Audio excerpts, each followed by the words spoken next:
কিভাবে এগোলে লক্ষ্যে পৌঁছানো যাবে এ বিষয়ে তরুণদের পরামর্শ দিয়েছেন ঢাকাই সিনেমার চিত্রনায়ক জায়েদ খান।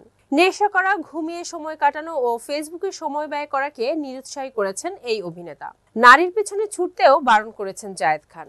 সংবাদ মাধ্যমে একটি ভিজুয়াল অনুষ্ঠানে জায়েদ খান বলেন, তরুণ প্রজন্মকে আমি বলবো আগে নিজেকে গড়তে হবে। তিনি আরো বলেন, বাবা মাকে ভালোবাসতে হবে, পারিবারিক হতে হবে, প্রচুর কষ্ট করতে হবে। ইয়াং বয়সে তুমি যত কষ্ট করবে সামনের বয়সটা তুমি তত আরামে কাটাতে পারবে। টাকা ও নারীর পেছনে ছোটার বিষয়ে জায়েদ খান তরুণদের বলেন, তরুণ প্রজন্মটা টাকার পেছনে ছুটবে পরে, আগে কাজের পেছনে ছুটতে হবে, তাহলে টাকা তোমার পেছনে ছুটবে। অনেক মেয়ে মানুষের পেছনে দৌড়ে সময় নষ্ট করার কোনো কারণ দেখছি না।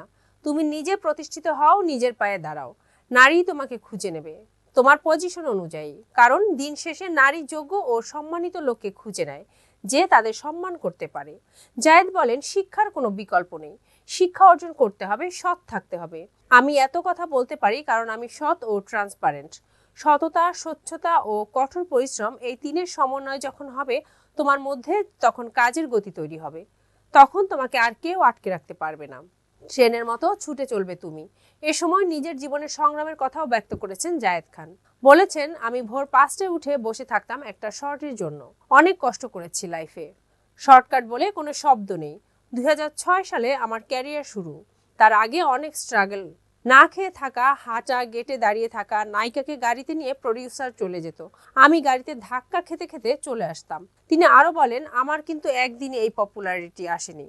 লোকে ট্রল করুক, হাসুক, জায়েদ খানকে নিয়ে মানুষ চিন্তা করে, জায়েদ খানকে নিয়ে মানুষ ভাবে, এমবি খরচ করে। জায়েদ খান দামি জিনিস পরে, এটাও সত্য।